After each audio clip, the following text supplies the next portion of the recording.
Hello students, previous part में हमने देखा था कि माइस्थीनिया ग्रेविस किस तरीके से डेवलप होता है। अगर माइस्थीनिया ग्रेविस जो कि एक ऑटो इम्यून डिसऑर्डर है वो हो रहा है तो उसके पीछे क्या पैथोफिजियोलॉजी है ये हम डिस्कस कर चुके हैं। ठीक है, अब हम बात करेंगे अबाउट इट्स सिम्टम। ठीक है, कैसे हम किसी इंसान को देख के कह सकते हैं कि इसे माइस्थीनिया ग्रेविस है। वैसे तो आपकी माइस्थीनिया ग्रेविस बाकी बहुत सारी डिजीज है। अगर नॉर्मल किसी को मसल वीकनेस हो रही है तो ऑब्वियसली उसमें भी साइन एंड सिम्टम इसी तरीके के आएंगे, है ना। लेकिन फिर भी हमें सिम्टम्स का पता होना जरूरी है कि अगर कोई माइस्थेनिक है यानी माइस्थीनिया ग्रेविस अगर किसी को है तो क्या क्या सिम्टम्स आते हैं। तो हमेशा ध्यान रखिएगा कि माइस्थीनिया ग्रेविस के जो सिम्टम्स होते हैं ना वो क्रैनियल जो मसल्स होती हैं आपकी उनसे स्टार्ट होता है हमेशा। ठीक है, यानी कि जो फर्स्ट सिम्टम आएगा वो आपका आई से रिलेटेड आएगा। बिकॉज आपको ध्यान में रखना है माइस्थीनिया ग्रेविस में क्या हो रहा है, मसल वीकनेस हो रही है। और कौन सी मसल? Skeletal muscle. तो आपकी बॉडी के जितने भी फंक्शन के लिए स्केलेटल मसल रिस्पॉन्सिबल होती है वो सारे फंक्शन कहीं ना कहीं इम्पेयर होने वाले हैं। ठीक है, स्टार्टिंग फ्रॉम आई। ठीक है, आई में आपको पता है कि आई बॉल मूवमेंट के लिए हमारी मसल्स रिस्पॉन्सिबल होती है। तो आप देखोगे कि आपका आई में भी क्या होगा, जो आईलेट का मूवमेंट है वो क्या हो जाएगा, आपका डिस्टर्ब हो जाएगा क्योंकि मसल्स वहां पे भी काम कर रही हैं। ठीक है, आपको क्या होगा, जो स्वेलोइंग है, आप खाना खा रहे हैं उसके बाद खाना आपका क्या कर रहा है, मूव कर रहा है, बोलस फॉर्म होने के बाद ओसोफेगस में जा रहा है। तो वहां पे भी आपकी क्या होती है, स्केलेटल मसल। आपको अगर ध्यान हो कि जो हमारा ओसोफेगस है, ओसोफेगस और फेरिंक्स का जो अपर पार्ट है वहां पे स्केलेटल मसल होती है बाहर से, और जो 2/3 पार्ट नीचे का है वहां पे स्मूथ मसल होती है। तो इसका मतलब अगर आप खाना खा रहे हैं, अगर आपकी स्केलेटल मसल जो कि ओसोफेगस और फेरिंक्स के जंक्शन में है बाहर से, अगर वो प्रॉपर वर्क नहीं कर रही है तो खाना आप स्वेलो नहीं कर पाएंगे। तो यहाँ पे क्या होगा, आपका स्वेलिंग में भी प्रॉब्लम होगी, आप खाने को नहीं आप स्वेलो कर पाएंगे। नेक्स्ट थिंग विल बी आपकी स्पीच में। ठीक है, आप स्पीच आप बोलते हैं तो आपको पता है ना हमारा जो लैरिंग्स है वहां से क्या होता है, साउंड प्रोड्यूस होता है, फोनेशन जिसे बोलते हैं। और जब आपकी उसके बाद क्या होता है, साउंड आपके लैरिंग्स से आ रहा है, उसके बाद आपकी क्या होती है, मसल्स मूव करती है। जैसे आपका सॉफ्ट पैलेट है, आपका टंग है, आपके लिप्स हैं। जब ये मसल्स मूव करती हैं तब जाके वो साउंड किस में कन्वर्ट होता है, वर्ड्स में कन्वर्ट होता है। जैसे हम बोल रही हूँ अभी तो आपको मेरे वर्ड्स जो सुनाई दे रहे हैं वो मेरी मसल्स के मूवमेंट की वजह से है।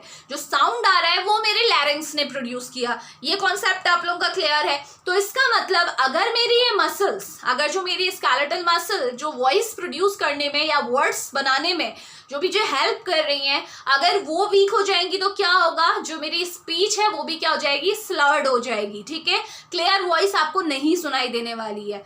तो इस तरीके से आप देखोगे कि आपकी मसल कुछ पॉइंट रह भी रहे होंगे, बट आपको दिमाग में ये रखना है कि जो मसल आपकी स्केलेटल मसल आपकी जो जो प्रोसेसेस बॉडी में करवाती हैं, तो अगर किसी इंसान को माइस्थीनिया ग्रेविस होगा तो ये सारी प्रॉब्लम आप सामने देखेंगे। ठीक है, इसके बाद एक और बात का ध्यान रखना जरूरी है कि जरूरी ये भी नहीं है कि माइस्थीनिया ग्रेविस का अगर कोई पेशेंट है तो उसमें ये सारे सिम्टम्स आएंगे। ठीक है, हो सकता है कि आई में आपकी टॉसिस हो रही है, ठीक है, आईलिड मूवमेंट नहीं हो पा रहा है, हो सकता है कि उसे केवल वॉइस स्लर्ड हो रही है और बाकी कुछ सिम्टम नहीं आ रहे। तो सिम्टम आपके अकॉर्डिंगली चेंज हो सकते हैं, किसी पर्सन में आएंगे किसी में नहीं आएंगे, बट स्टिल अगर ओवरऑल सिम्टम्स की बात करूँ तो ये वो सिम्टम्स हैं जो हमारी क्रैनियल मसल्स के डिफेक्ट की वजह से या क्रैनियल मसल्स में वीकनेस की वजह से आ सकते हैं। ठीक है, फेस में जो आपकी फेशियल मसल्स हैं, आप एक्सप्रेशंस देते हैं, आप हंसते हैं, आप रोते हैं, आपके फेस के एक्सप्रेशन चेंज होते हैं।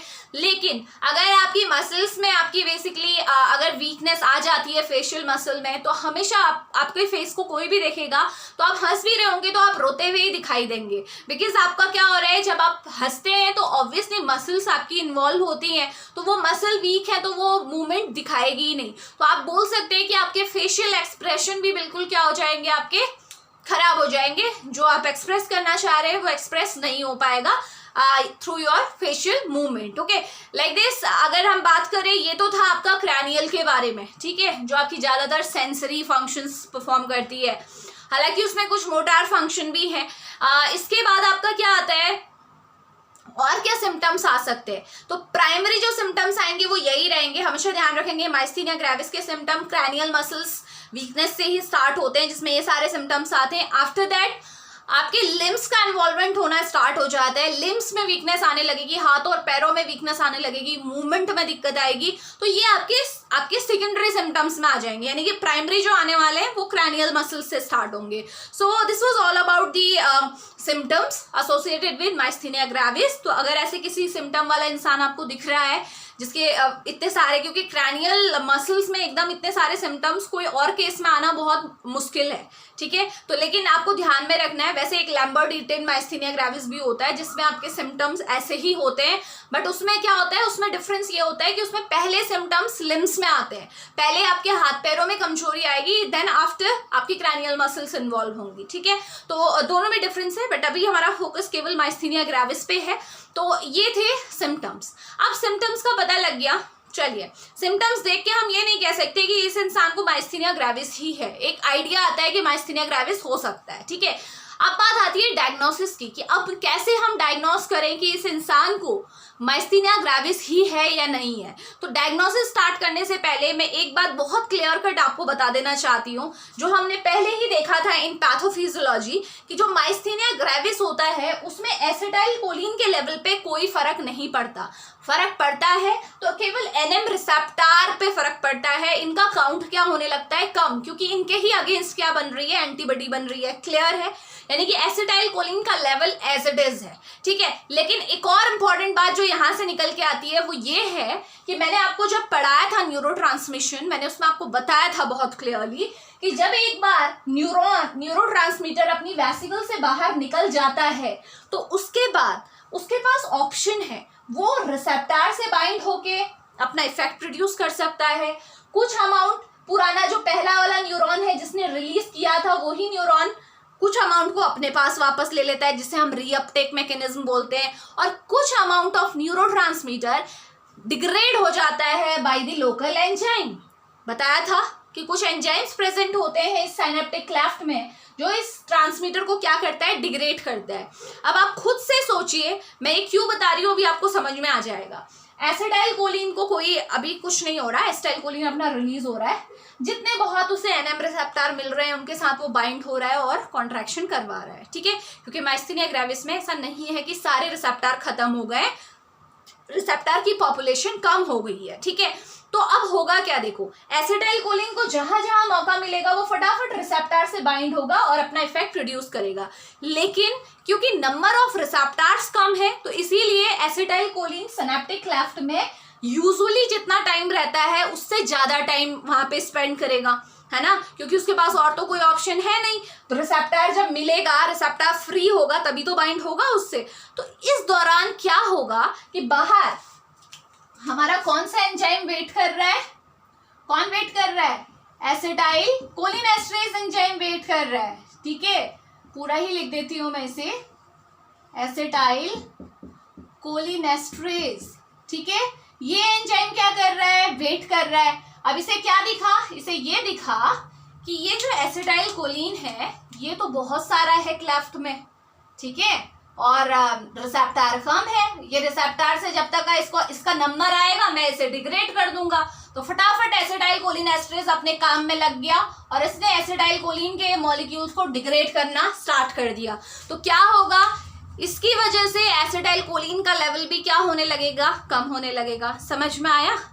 माइस्थीनिया ग्रेविस में जो मेन आपका जो पैथोफिजियोलॉजी है वो यही है कि एनएम रिसेप्टर का नंबर कम हो रहा है क्योंकि एंटीबॉडी एनएम रिसेप्टर के अगेंस्ट बन रही है, लेकिन एनएम रिसेप्टर के नंबर के कम होने की वजह से एसिटाइल कोलिन पे एसिटाइल कोलिनेस्टरेज का अटैक और भी ज्यादा बढ़ जाता है, क्योंकि एसिटाइल कोलिन क्लेफ्ट में ज्यादा टाइम रहने लगता है, ठीक है। तो एसिटाइल कोलिन का क्या होगा, डिग्रेडेशन स्टार्ट हो जाएगा। इसका मतलब एसिटाइल कोलिन का लेवल भी कम हो जाएगा। समझ में आ रहा है ये सब, ठीक है। तो अभी हम देखते हैं, अब आपको सीधे सीधे हम यहाँ पे जो लिखने जा रहे हैं वो यही है कि जो माइस्थीनिया ग्रेविस है, माइस्थीनिया ग्रेविस के केस में हमारा क्या होगा, एसिटाइल कोलिन का लेवल भी कम होता चला जाएगा। एनएम रिसेप्टर तो कम हो ही रहे हैं, साथ में एसिटाइल कोलिन का लेवल भी कम होगा। क्यों होगा, एसिटाइल कोलिनेस्टरेज एंजाइम की वजह से। कल्प्रिट का पता होना जरूरी है, ट्रीटमेंट में हमारे काम आएगा, ठीक है।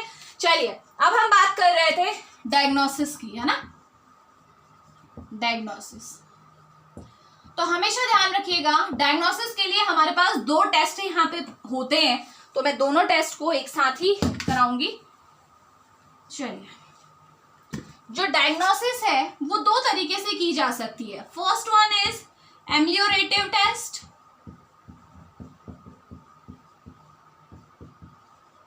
And the second one is provocative test. Provocative test difference, I think अगर आपको इन दोनों की मीनिंग पता है तो आप डिफ्रेंशिएट खुद से कर सकते हैं। एम्लियोरेटिव मतलब एम्लियोरेट करना, यानी कि इस टेस्ट के थ्रू, इस टेस्ट में जो भी ड्रग हम यूज करने वाले हैं वो माइस्थीनिया ग्रेविस को ठीक करने वाली होगी। ठीक है, उसका टारगेट क्या होगा कि माइस्थीनिया ग्रेविस ठीक हो जाए। एम्लियोरेट करना मतलब किसी चीज को ट्रीट करना। जबकि प्रोवोकेटिव टेस्ट में क्या होगा, हम ऐसी मेडिसिन को यूज करेंगे जो माइस्थीनिया ग्रेविस अगर किसी को हो रहा है ना तो उसे और भी ज्यादा बढ़ा देगा। समझ में आ रहा है दोनों को क्यों ये नाम दिया गया? बिकॉज इन टेस्ट में यूज होने वाली ड्रग के मैकेनिज्म की वजह से। एम्लियोरेटिव टेस्ट में हमारी जो ड्रग यूज होती है, अभी हम कर रहे हैं, आपको और बेहतर समझ में आएगा। एम्लियोरेटिव टेस्ट में हमारे पास यूज होती है ड्रग एड्रोफोनियम।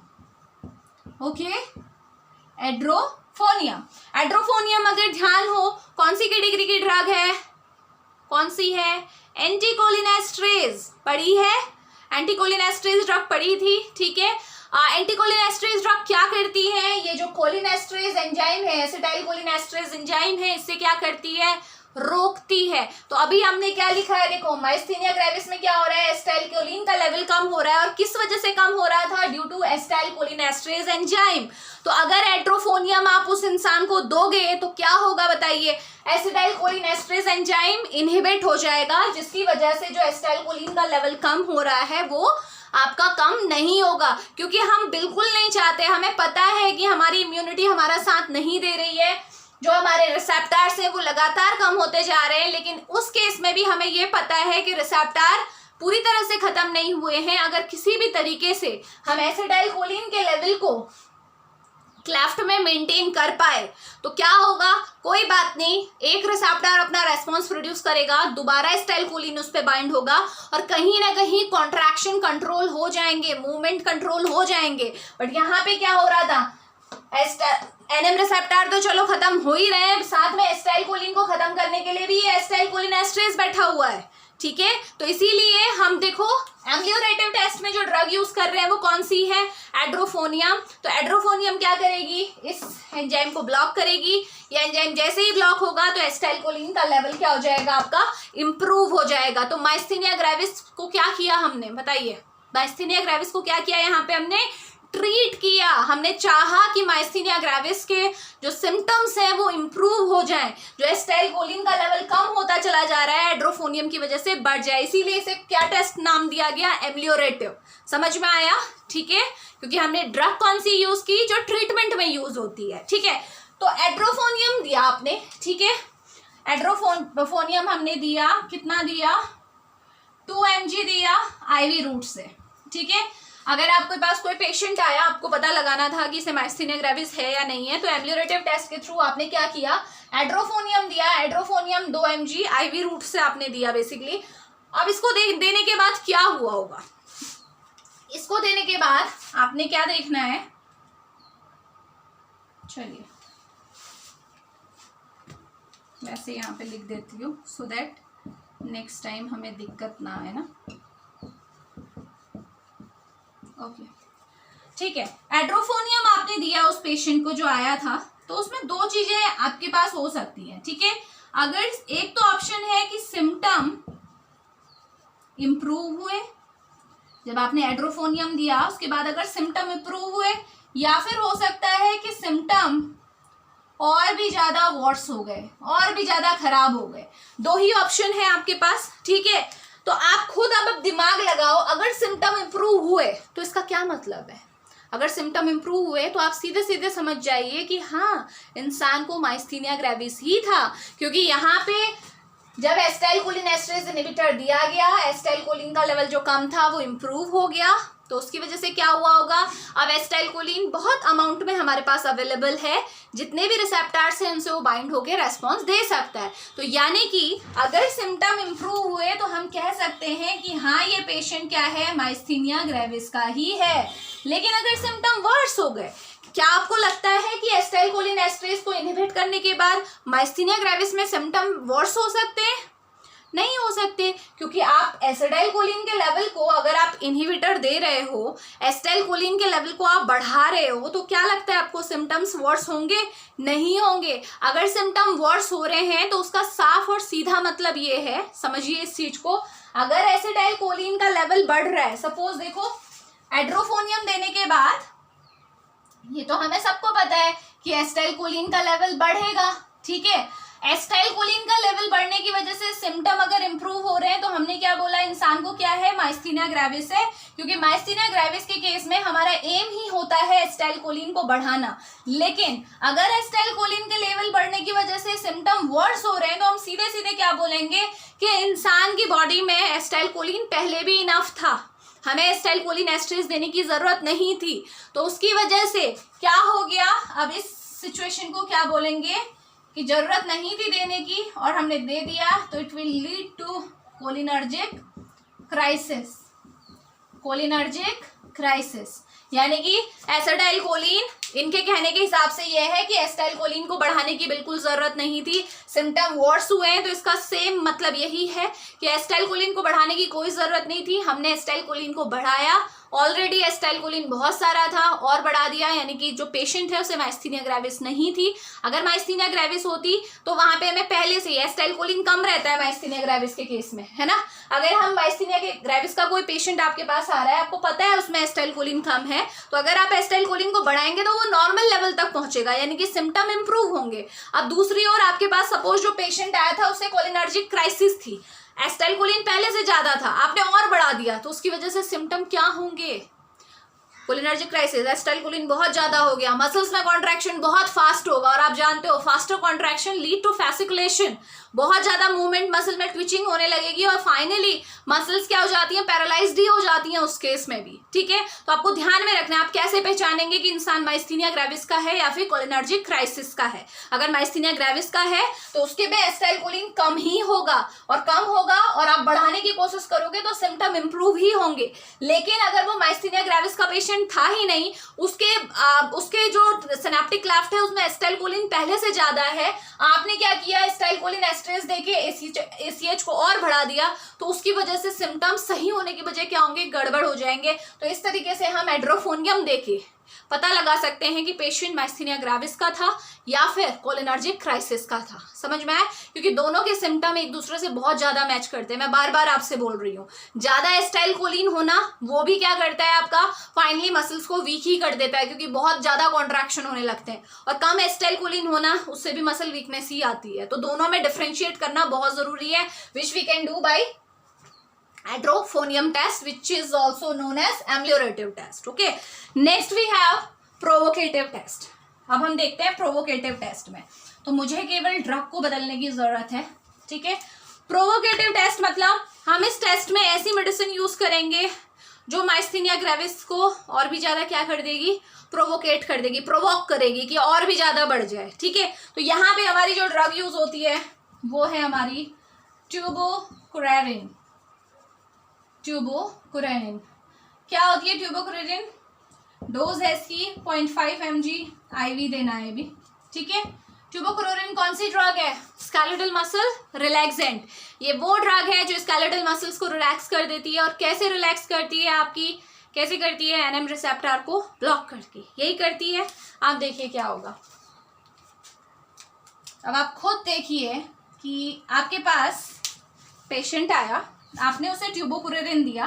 ट्यूबोकुरेरिन का काम क्या होता है, आपका मसल्स को रिलैक्स करना, और आप जानते हो कि अगर इंसान को पहले से माइस्थीनिया ग्रेविस है तो उसके वैसे ही कॉन्ट्रैक्शन नहीं हो रहे, वैसे ही उसका एनएम रिसेप्टर का लेवल कम होता चला जा रहा है। आपको पता है यहाँ पे जो एनएम रिसेप्टर्स हैं वो वैसे ही कम होते चले जा रहे हैं, वैसे ही एसिटाइलकोलिन का लेवल कम है, और आपने क्या किया, जितने बचे हुए एनएम रिसेप्टर थे उन्हें भी ब्लॉक करा दिया बाय गिविंग ट्यूबोकुरेरिन। क्या ये एक पॉजिटिव अप्रोच है, नहीं है ना। तो ट्यूबोकुरेरिन आपने दिया, मान लीजिए, आप खुद सोचो, आपके पास पेशेंट आया, आपने उसे ट्यूबोकुरेरिन दिया, ट्यूबोकुरेरिन देने के बाद अगर सिम्टम्स और भी ज्यादा खराब हो गए तो इसका मतलब पेशेंट किसका था, माइस्थीनिया ग्रेविस का था, क्योंकि उसके एनएम रिसेप्टर वैसे ही पहले से ही कम थे, ठीक है। और आपने क्या किया, ट्यूबोक्लोरिन देने के बाद उसके बाकी रिसेप्टर्स को भी ब्लॉक कर दिया। तो सीधे मैं लिखूंगी कि ट्यूबोक्लोरिन देने के बाद भी मेरे पास दो ऑप्शंस, दो ऑल्टरनेटिव हैं।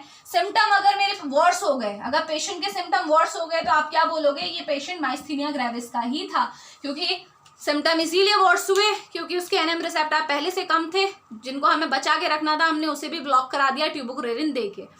और दूसरा केस, अगर किसी के सिम्टम इंप्रूव हो गए, ठीक है, ये टेस्ट बेसिकली करे ही आपके दो चीजों के बीच में डिफरेंस निकालने के लिए है, माइस्थीनिया ग्रेविस या फिर कोलिनर्जिक क्राइसिस, क्योंकि दोनों के सिम्टम एक जैसे हैं, दोनों की वजह से ही मसल वीकनेस आती है, ठीक है। तो ट्यूबोक्लोरिन देने के बाद अगर आपके सिम्टम इंप्रूव हुए तो इसका मतलब क्या प्रॉब्लम थी, कोलिनर्जिक क्राइसिस, क्योंकि एसिटाइलकोलिन बहुत ज्यादा था, ठीक है, एसिटाइलकोलिन बहुत ज्यादा था। कोलिनर्जिक क्राइसिस में होता क्या है, एसिटाइलकोलिन बहुत ज्यादा होता है, रिसेप्टर्स भी ज्यादा हैं, एसिटाइलकोलिन बाइंड हो रहा है बार बार रिसेप्टर्स के साथ और इतना ज्यादा कॉन्ट्रैक्शन कर रहा है जिसकी वजह से मसल वीकनेस आ रही है। तो अगर आपने ट्यूबोक्लोरिन दिया और इन रिसेप्टर्स को ब्लॉक कर दिया तो क्या होगा, एसिटाइलकोलिन कम अमाउंट में रिसेप्टर के साथ बाइंड होगा, ठीक है, जिससे वजह से प्रॉब्लम आ रही थी, और जो ये फैक्ट आ रहा है, जो ये प्रॉब्लम आ रही है, वो क्या हो जाएगी, हट जाएगी, ठीक है। तो आप सीधे कह सकते हैं कि अगर सिम्टम इंप्रूव हुए हैं, जो पेशेंट आया था,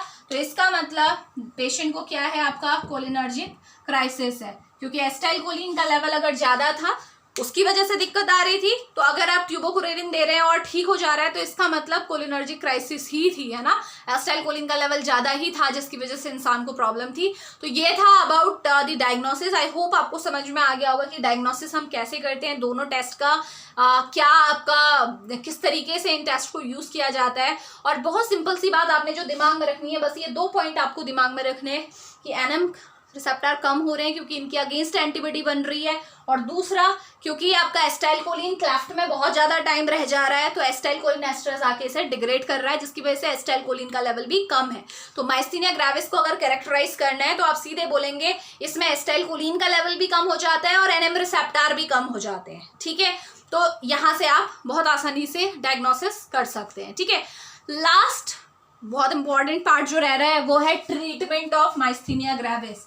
हम कैसे माइस्थीनिया ग्रेविस के पेशेंट को ट्रीट कर सकते हैं, ठीक है। अब जब आपको पैथोफिजियोलॉजी समझ में आ गई है तो आपको ट्रीटमेंट में ज़्यादा दिक्कत नहीं आएगी, बहुत क्विकली हम ट्रीटमेंट को कवर कर लेंगे। सो ट्रीटमेंट में 1 बाय 1 स्टार्ट करते हैं, ओके। सबसे पहला ट्रीटमेंट क्या करोगे बताओ, आपको पूरा मैं पैथोफिजियोलॉजी समझा चुकी हूँ, क्या करोगे आप ट्रीटमेंट के लिए, बहुत सिंपल है।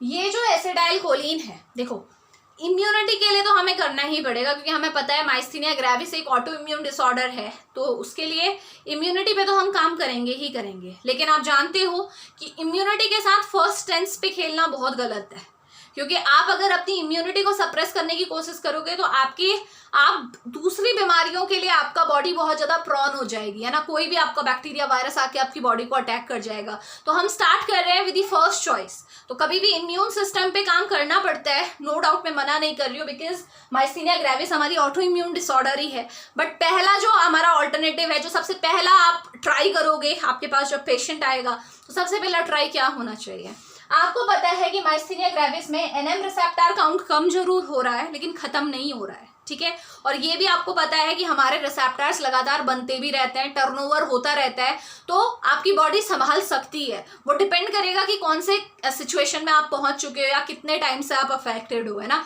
तो फर्स्ट ट्राई हमारा हमेशा ये रहेगा कि हम इम्यूनिटी पे ना काम करके हम मेडिसिन लेवल पे काम करें, हम ये देखें कि हम इसकी पैथ सिम्टम्स को कैसे इंप्रूव कर सकते हैं। तो बहुत आसान तरीका है, हमने देखा कि यहाँ पे जो एसिटाइलकोलिन था, इसको कौन अटैक कर रहा है, एसिटाइलकोलिन एस्ट्रेस, है ना। हम क्या कह रहे थे कि एनएम रिसेप्टर तो चलो कम है लेकिन एसिटाइलकोलिन तो कम नहीं होना चाहिए, ठीक है, ताकि एसिटाइल जितने भी एनएम रिसेप्टर अपना फंक्शन करें उसके बाद एसिटाइलकोलिन हमेशा अवेलेबल रहे कि रिसेप्टर से बाइंड हो और अपना रेस्पॉन्स प्रोड्यूस कर सके। तो पहली कैटेगरी ऑफ मेडिसिन जो हम यूज कर सकते हैं in the treatment of myasthenia gravis is and acetylcholinesterase inhibitor या एंटीकोलिनेस्ट्रेज वी कैन से, ठीक है। तो इस एंजाइम को अगर हम किसी भी तरीके से रोक दें तो एसिटाइलकोलिन के लेवल को हम मेंटेन कर सकते हैं, ताकि वो जब भी मौका मिले एनएम रिसेप्टर जो भी बचे हुए हैं उनसे बाइंड करके अपना रेस्पॉन्स प्रोड्यूस करे। सो द फर्स्ट ट्रीटमेंट जो है हमारा, वो क्या है हमारा, एंटीकोलिनेस्टरेज। ओके, एंटीकोलिनेस्टरेज हम ड्रग दे सकते हैं। और इस कैटेगरी में जो 2 ड्रग जब सबसे ज्यादा यूज होती हैं वो कौन सी हैं? पहली है हमारी नियोस्टिग्मिन। ये 15 mg देते हैं पर 6 आवर, ठीक है, 6 घंटे में 15 mg आप नियोस्टिग्मिन दे रहे हैं। नियोस्टिग्मिन आपकी ड्रग है। और दूसरी है हमारी पाइरिडोस्टिग्मिन, ठीक है, पाइरिडोस्टिग्मिन, दोनों ही इसी कैटेगरी की ड्रग है। एंटीकोलिनेस्टरेज पूरा डिटेल में हमने पढ़ा हुआ है, कार्बामेट कैटेगरी के अंदर आती हैं, रिवर्सिबल इनहिबिटर्स के अंदर आती हैं, ठीक है। तो पहला आपको पता चल गया ट्रीटमेंट क्यों दिया एंटीकोलिनेस्टरेज। चलिए अब बात करेंगे about the second treatment line. Anticholinesterase दे दिया, ठीक है, बट देने के बाद क्या लगा कि नहीं, क्योंकि एडवांस स्टेज में माइस्थीनिया ग्रेविस चला गया है तो केवल ये देके काम नहीं चलने वाला, ठीक है, ये इस तरीके से होगा, यानी कि इस ड्रग के साथ कॉम्बिनेशन में हमें इम्यूनिटी पे भी काम करना पड़ेगा। तब जाके हम सेकेंड कैटेगरी ऑफ ड्रग में आते हैं which is known as immunosuppressant. Okay, ये वो मेडिसिन है जो हमारी इम्यूनिटी को सप्रेस करने का काम करती है, जो कि बहुत जरूरी है जब आप डील करते हैं, ठीक है। इम्यूनोसप्रेसेंट का होना बहुत ज्यादा जरूरी क्यों बन जाता है? क्योंकि आपको पता है कि myasthenia gravis auto immune disorder है, ठीक है। तो इम्यूनोसप्रेसेंट की कैटेगरी में आपके पास जो ड्रग्स आती हैं जो हम यूज कर सकते हैं वो कौन कौन सी हैं? चलिए, इसमें आ सकती है हमारी कॉर्टिकोस्टेरॉइड्स, ठीक है, स्टेरॉइड्स आपको पता है इम्यूनिटी को सप्रेस करते हैं, है ना। इसके बाद साइक्लोस्पोरिन जो कि इम्यूनोसप्रेसेंट की कैटेगरी में ही आती है आपकी, साइक्लोस्पोरिन, एजाथायोप्रिन, ठीक है। इस तरीके से आप ये ड्रग्स को यूज कर सकते हैं एज एन इम्यूनोसप्रेसेंट। ओके, बाकी बहुत सारी आपको पता होना चाहिए कि इम्यूनोसप्रेसेंट की बहुत वास्ट कैटेगरी है, वो हम कभी अलग से डिस्कस करेंगे, बट स्टिल आपको ये पता होना चाहिए कि जो सेकेंड ड्रग ऑप्शन है, अगर पहले से काम नहीं चल रहा है तो पहले के साथ कॉम्बिनेशन में हमें इम्यूनोसप्रेसेंट को भी देना पड़ेगा। ये वो ड्रग है जो हमारी इम्यूनिटी को सप्रेस करेंगी ताकि ये जो आपकी एंटीबॉडीज बन रही हैं वो ना बने, क्योंकि एनएम रिसेप्टर का जो डिग्रेडेशन हो रहा है, जो ये खत्म हो रहे हैं, वो किस वजह से हो रहे हैं? हमारे एंटीबॉडी, जो हमारा इम्यून सिस्टम एंटीबॉडी बना रहा है उसी की वजह से तो हो रहे हैं। समझ में आ गया? ठीक है, इम्यूनोसप्रेसेंट क्यों यूज की है, ठीक है। अब जो बात आती है, ये तब की बात है, देखो इम्यूनोसप्रेसेंट क्या करेगा, आपके जितने भी इम्यून सिस्टम के जो भी कंपोनेंट्स हैं सबको बंद करेगा, क्योंकि आप जानते हो आपकी बॉडी में इम्यूनिटी जो एंटीबॉडी बन रही है वो बॉडी का कोई एक पार्ट नहीं है जो बना रहा है। आपकी टी सेल, बी सेल आपकी बहुत जगह प्रेजेंट है, आपकी स्प्लिन में प्रेजेंट है, लीवर में प्रेजेंट है, आपके लिम्फ नोड्स में प्रेजेंट है, आपकी थाइमस ग्लैंड में प्रेजेंट है। तो ये क्या करेगा, ओवरऑल इफेक्ट देगा, इस चीज को ध्यान में रखिएगा, ठीक है। एक स्पेसिफिक ऑर्गन पे नहीं काम कर रहा है। Okay, so immunosuppressant second drug of choice थी। नाउ थर्ड, ठीक है, थर्ड हमारी जो चॉइस हमारे पास है वो क्या हो सकती है? अब क्या कर सकते हैं हम लोग? थर्ड चॉइस है हमारे पास plasmapheresis. Now what is plasmapheresis? Plasmapheresis basically एक प्रोसेस है जिसमें हम क्या करते हैं, प्लाज्मा को फिल्टर करते हैं ताकि जो एंटीबॉडी, देखो इम्यून सिस्टम ने अपना काम कर दिया, एंटीबॉडी को बना दिया।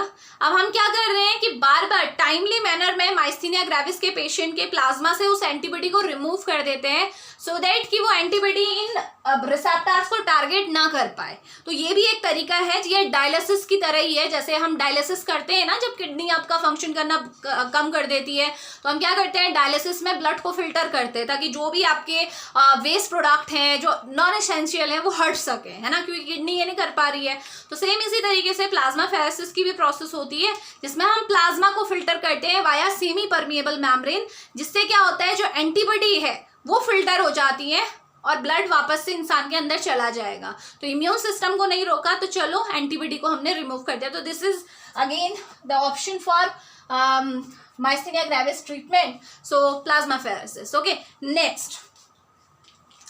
नेक्स्ट जो हमारा ट्रीटमेंट है वो है हमारा thymectomy. Now thymectomy means removal of thymus gland. Okay, अब बात ये आती है कि थाइमस ग्लैंड को वो रिमूव क्यों करेंगे, बिकॉज आप सबको पता है कि थाइमस जो ग्लैंड है वहां पे हमारी क्या है, ऑब्वियसली एपिथेलियल सेल्स तो प्रेजेंट है ही, साथ में टी सेल भी है और कुछ अमाउंट ऑफ बी सेल भी प्रेजेंट होती है वहां पे, ठीक है। तो यानी कि अगर आपको लग रहा है, ये तब की बात है अगर थाइमस ग्लैंड का रिमूवल तब इफेक्टिव होगा अगर मान लीजिए थाइमोमा किसी को हो गया है, यानी कि ट्यूमर हो गया है थाइमस ग्लैंड में। तो जब भी किसी भी आपके बॉडी के किसी पार्ट में अगर आपका क्या है ट्यूमर होता है, तो ट्यूमर में क्या होता है, आपका एक्सेसिव सेल पॉलिफरेशन होता है। तो वहां पे क्या होगा, आपका इपिथेलियल सेल तो पॉलिफरेट होंगी, साथ में टी सेल बी सेल भी पॉलिफरेट होंगी, और जब सेल पॉलिफरेट होंगी यानी कि सेल का नंबर बढ़ेगा, तो यानी कि जो एंटीबॉडी बन रही है वो भी तो ज्यादा बनेगी, यानी कि इम्यून रिस्पॉन्स ज्यादा आएगा। समझ में आ रहा है? तो ये केवल उस केस में करोगे जब आपकी जो माइस्थीनिया ग्रेविस हो रहा है ना, वो थाइमोमा की वजह से हो रहा है, यानी कि ट्यूमर ऑफ थाइमस ग्लैंड।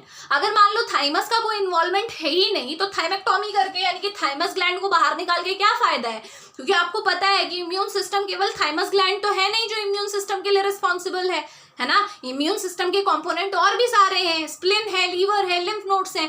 तो थाइमस ग्लैंड को रिमूव केवल उसी केस में करोगे जिस केस में इंसान को क्या है, थाइमोमा है, यानी कि उसे ट्यूमर है ऑफ थाइमस ग्लैंड। उस केस में ये बिल्कुल रैशनल है कि आप थाइमस ग्लैंड को रिमूव कर दीजिए, सो दैट सेल्स वहां पे जितना पॉलिफरेट हो रही हैं, इतना ज्यादा सेल डिवीजन हो रहा है वो ना हो, और इतना ज्यादा इम्यून रिस्पॉन्स प्रोड्यूस ना हो, क्योंकि वो सेल अल्टीमेटली क्या करेंगी, बी सेल है एंटीबॉडी बनाएंगी, टी सेल है बी सेल को एक्टिवेट करेंगी ताकि वो एंटीबॉडी बनाए। तो ओवरऑल हम कह सकते हैं कि थाइमेक्टोमी केवल उसी केस में हम प्रेफर करेंगे जिस केस में पेशेंट को थाइमोमा है या फिर थाइमस ग्लैंड थाइमस हाइपरप्लेसिया है, यानी कि वहां पे आपकी सेल काउंट बढ़ रहा है। हाइपरप्लेसिया क्या होता है, सेल काउंट बढ़ना। ये सारे क्या है आपके ट्रीटमेंट ऑप्शन है फॉर माइस्थीनिया ग्रेविस। तो इस तरीके से हम क्या कर सकते हैं, माइस्थीनिया ग्रेविस के पेशेंट को ट्रीट कर सकते हैं। तो ये था all about the symptoms. Okay, पहला हमने क्या देखा, सिम्टम्स देखा, सेकेंड हमने क्या देखा, डायग्नोसिस देखा, एंड द लास्ट ट्रीटमेंट। और जो पैथोफिजियोलॉजी है वो हम पार्ट 1 में डिस्कस कर चुके हैं। तो ये सारा था ऑल अबाउट माइस्थीनिया ग्रेविस। तो अगर आपको कोई भी डाउट है, कोई भी क्वेरी है माइस्थीनिया ग्रेविस से रिलेटेड, तो आप कमेंट बॉक्स में मेंशन कीजिए। मैं ट्राई करूंगी कि आपके क्वेश्चन का आंसर दे सकूं। Thank you so much.